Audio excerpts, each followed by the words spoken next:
Hey guys, Dakara here, welcome back to my channel. Today we are discussing season 6 as a whole of Buffy the Vampire Slayer. So let's roll that intro and get straight into it. Here we go.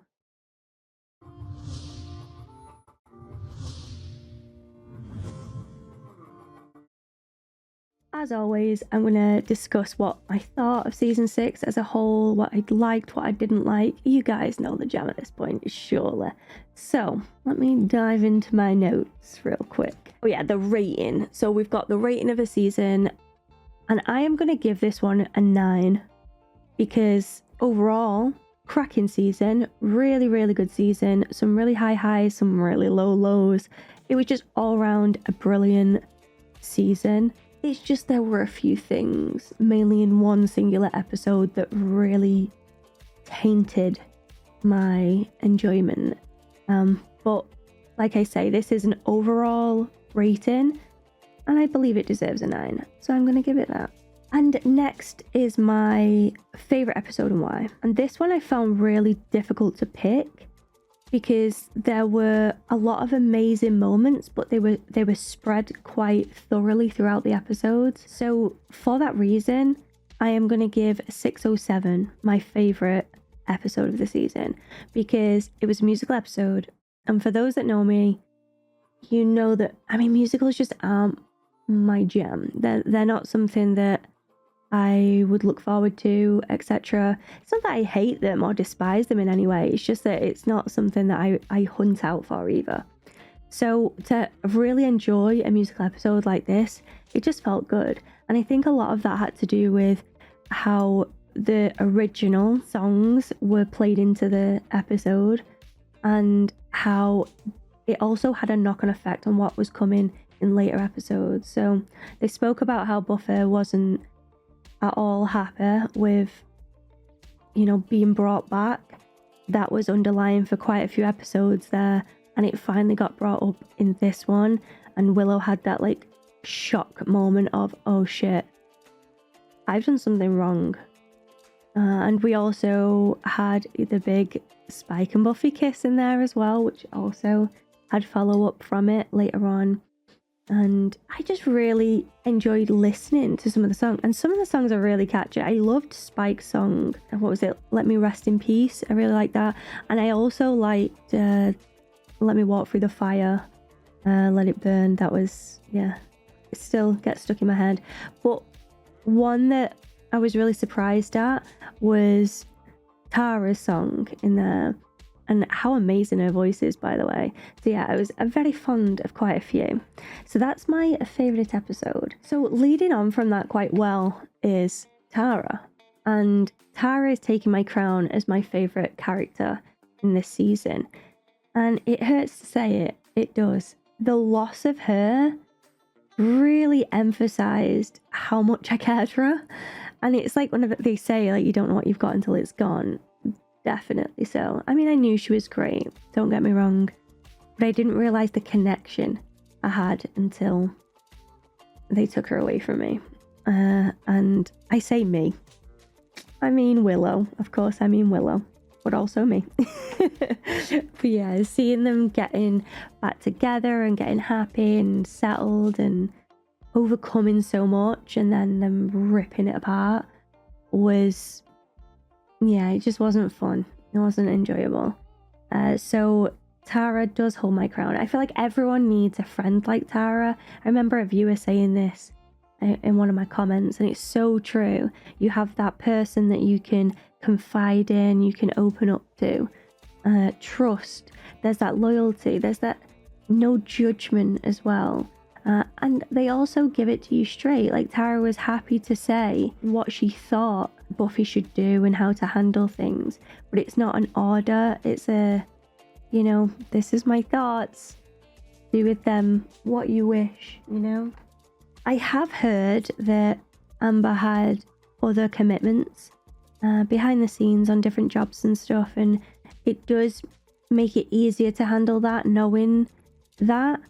But I'm still not a fan of the title sequence thing. That stung. It really did. I know that's the point though. I would have preferred her to take a break and leave it open-ended for her to potentially come back rather than just killing her off. But again, like, I know that was the whole point, because they wanted Willow to snap and really go to that dark place. So we had that epic finale, which it was. Like, you can't deny it. That finale was so freaking strong. Which leads in quite nicely to my most memorable moment. And for me, that would be 622, where Xander is saying, "I love you" to Willow. I just found it so heartwarming. And they did lead up to that really well. Like, having Xander doubt himself yet again about his purpose there and what he's capable of, to then yet again have him show his loyalty, his strength, his heart, and bring Willow back to us. Because I do believe that Willow could have easily destroyed all of Sunnydale with one waft of her hand. There is no doubt in my mind that she could do that at that point.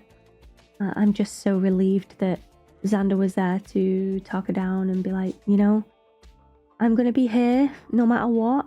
We've done some bad things, both of us. We've had regrets. We've made mistakes, and we're still here. And I will always be here for you no matter what. I will be standing here. And if you're willing to destroy this entire planet, then I will still be here so that you can do that.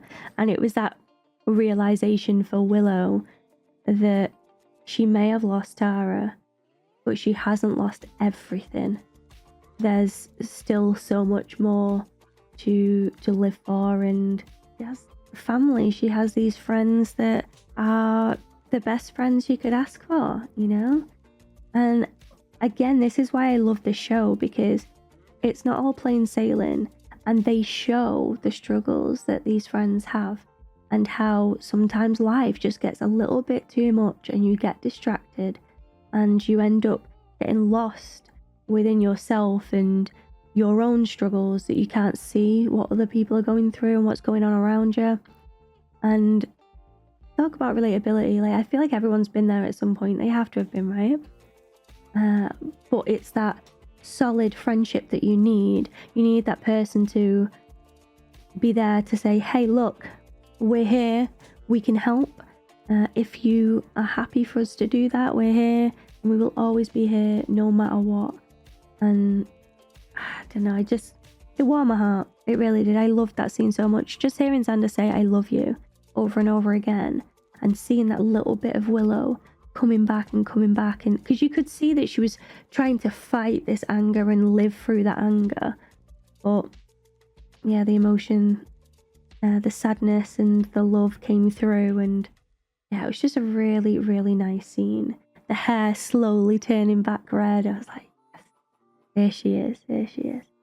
This one's gonna sting even more, and it's my favorite ship, and I'm gonna still give it to Tara and Willow. I will, because they deserve it. And even though Whedon has stole that away from us, he cannot steal like the imprint that relationship has had on the world, really. Because I'm sure back then when it first aired, it was very new to showing LGBTQIA+ on the TV, and I'm sure many people found comfort in seeing Tara and Willow together. I also really appreciated that with Tara and Willow, you could see that their love for each other was so strong. It was brilliant. It was so pure. But it also showed that no relationship is perfect. And I think seeing Willow go through those struggles and overstep some bounds, to have Tara say, no, this is not okay.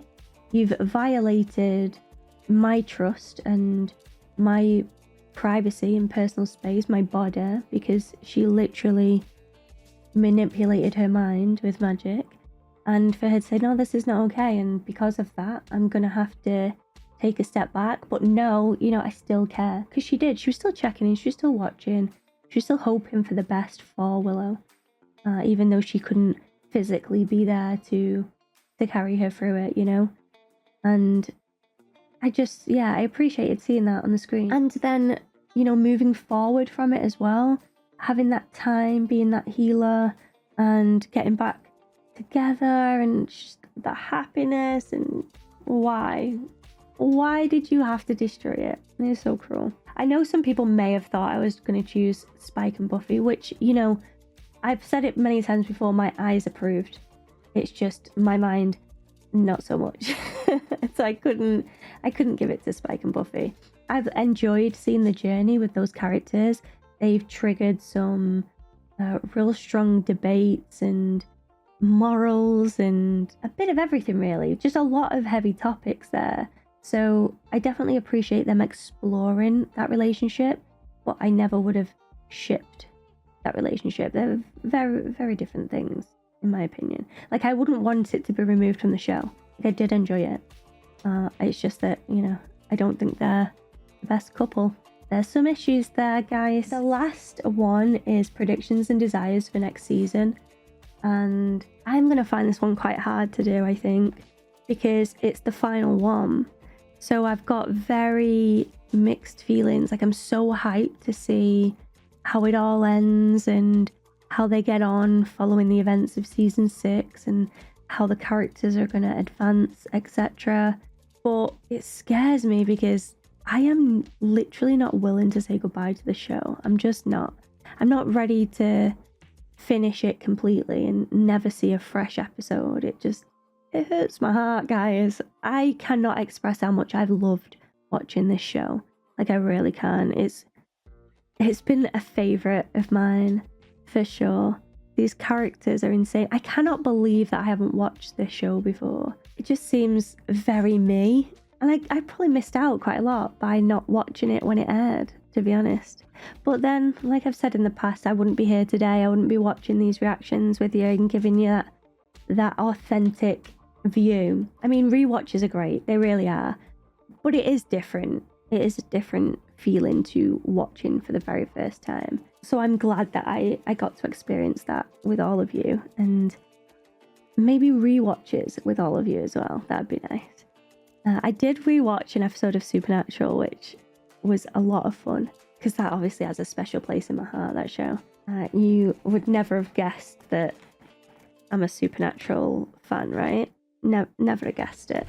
But I feel as though Buffy is on par with that. I just want to swim in merchandise. I have the canvas on the wall up there. I've recently framed my Buffy the Vampire Slayer poster as well. I'll show you a picture of it. It is on my Discord if you guys want to see it there as well. That is the picture that's on the wall just up on my left there. It's so good. I love it so much. I know that I have the movie that I could potentially watch, which would be interesting because I don't really do films. For those that watch me on Twitch and stuff, they know that about me, but I usually fall asleep through films. Films are not something that I choose. I always just choose TV series. I don't know what it is. They're a lot longer. Series are a lot longer than films. Maybe it's just because I can watch in smaller segments if I need to, but also I can grow more fond of the characters. There's like a deeper connection. There's probably some psychology there, but yeah, I do fall asleep through films. So having Buffy the Vampire Slayer movie as a reaction would be quite interesting, and maybe a good introduction to some film reactions. I don't know.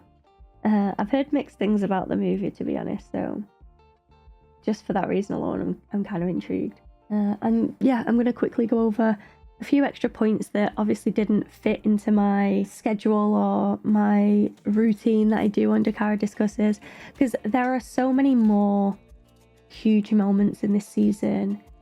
And one big one was the loss of Giles and the reintroduction of Giles. So saying goodbye to him felt really hard, and mainly because I just didn't want him to go. I wasn't ready. I felt like Buffy in that moment where I'm like, no, well, why are you leaving me? But yeah, I do think that it allowed Buffy to really stand on her own two feet and maybe make some decisions that were questionable, but that she could learn from as well. And having him come back was just insane. It was very close to being my most memorable moment, but I decided on the Xander Willow stuff just because of the weight behind it. But him walking back into that magic shop and using those gifts and flying Willow across the room, it's pretty badass. That pretty badass. And my mind was just running like, how has he got these gifts now? Is this going to be a permanent feature? Is he going to accidentally put Willow down? Like, I just didn't know where they were going to take it. So yes, I was very much a fan of that scene and having him back. But then they trolled us again with like, he's gonna die, and then it irritated me more. So yeah, very, very up and down in this season. Another memorable scene would be the house coming down with the Spike and Buffy romp that they had. It was very heated, very shocking for this show. I found that there were times where I was like, oh my, I cannot believe that they're showing this. And at some points I was like, should I be looking at this? I don't know if I should be looking at this. But something about the way that James plays Spike, I just think is so captivating. The way he holds himself, the way he expresses those emotions, even though he's this dark vampire. It's just brilliant. I just love the way that he plays him, and seeing his relationship with Buffy sort of blossom and grow, but then get really, really toxic as well. Because there were some moments that to me seemed really pure. For instance, when he's looking out for Dawn, because obviously he's in love with Buffy and he knows he is, but he would do anything for her, like trying to save her life at the very end of season 5, and how he wants to like check up on her to make sure that she's okay, and how he was getting upset when he feared that Buffy was just using him and there was no care there. So there were moments of like, oh, that's sweet, that's cute. But there was also very much some just too far moments. The bathroom scene was just way too much for me. I really found that difficult to watch. I get why they showed it, because it's like that added reminder of, you know, this is a bad guy. You might like him and you might enjoy his character, but he's still a villain, you know? And we're supposed to remind ourselves of that. So I get why they did it. And, you know, it worked, because I cannot see him the same after that scene. We've not seen loads of him, don't get me wrong, but from what I have seen, the vibes changed. So yeah, it's just that yes, he's a very handsome guy, but don't let that distract you from what this person is capable of. And clearly he's not in control fully of his emotions and how he feels. That might all change now though, considering he has his soul back. I don't know. We'll have to wait and see that plan out. Which I believe, talking about predictions and thoughts for the next season, I think that he's gonna, one, realize that he was genuinely in love with Buffy, and that what he did, his actions, were completely wrong, because he'll have that conscience now that he didn't have before, where he could have that like humanity switch sort of switched off, whereas now at all of his wrongdoings he has to face them. He can't just brush them off now. His soul won't allow that. That's how I read it. I know some people read the whole having a soul thing a little bit different, but I have it as the person is still them. It's just that the way that they control themselves is very different. Their empathy, their sympathy, their doubts and fears, and yeah, everything's sort of wrapped up in those consequences, and how your conscience would deal with it would be removed when the soul is removed. And I'd assume that is now back. So one thing I would still be interested in is if he has his soul back, does the chip still remain working as the chip would work? Or is the chip void now, but he's just got a soul? Is he just like Angelus, an angel now? Or is his situation going to be different because they didn't actually remove the chip? From what I could tell, it was just putting the soul in. So yeah, I'm excited to see how that goes. And I'm hoping that my feelings towards Spike are gonna sort of calm down a little in season 7, because with everything that happened in season 6, it was just really conflicting, because his comedy is so good. His comedy is great. His softer side is really endearing, in my opinion, and he's still kick-ass. Like, he'll still not struggle in these battles against these demons. So there are very strong points that Spike has. It's just the villain arc that he has, this need to slay vampire hunters and this need to be the biggest and baddest vampire around. So it's going to be interesting. I feel like I've said that so many times now, but I don't know how else to explain it. I'm just very, very much looking forward to seeing it unfold, you know? Another prediction would be that maybe Anya and Xander work through things a bit in season 7, because I do want them together. I do. I'd like for them not to get married, to be honest. I just don't feel like they need to. It's just added pressure that didn't need to be there. So I want them together in a relationship. Don't need to tie the knot though, guys. All good. We don't want a repeat or anything. I would also like to see Giles just back in his usual, I can research this. This is my thoughts on this monster of the week. You know, helping out more. Just being Giles. Like, I just want him back, please. I also want to see Willow not instantly just be fine, because I don't feel like that would be realistic. She's still gone through all this. She still took a life. She still flayed Warren. Just completely skinned the guy alive and tied him to a tree. So yeah, she has to live with that, and she has to overcome it. I'm assuming we'll see some struggles there with Willow. And when it comes to her addiction, hopefully, because she was just so drunk on that power, maybe even having just a bit of magic here and there will feel like doable because of the level that she went to. Either that, or she'll completely cut herself off from it and go cold turkey yet again, and we'll see that struggle there. I want to see Buffy and Dawn do more together. I want to see some hunts together. I want to see Buffy training Dawn. I want to see that protection there, rather than just trying to shelter her from everything and just lock her in a room. It hasn't worked, guys. Don't know if you've been able to tell that. It doesn't go too well. Just train her up. Make her be able to defend herself, just so that in the case of something bad happening, you're not as panicky. Obviously, you're going to still panic, but just having that bit of reassurance there. And she is more than capable of looking after herself if people allow that as well. But yeah, they're my thoughts and my predictions for season 7. When it comes to the actual end, I mentioned this briefly, but it was when we spoke about like Slayer's lives just not lasting.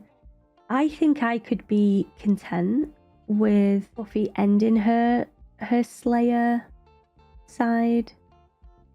Even if that is death, obviously it's sad, but I also know that she's very comfortable in heaven. Like, she's happy there. That was her Zen place. So if this does get a little bit more much for her, then I'd be okay with that.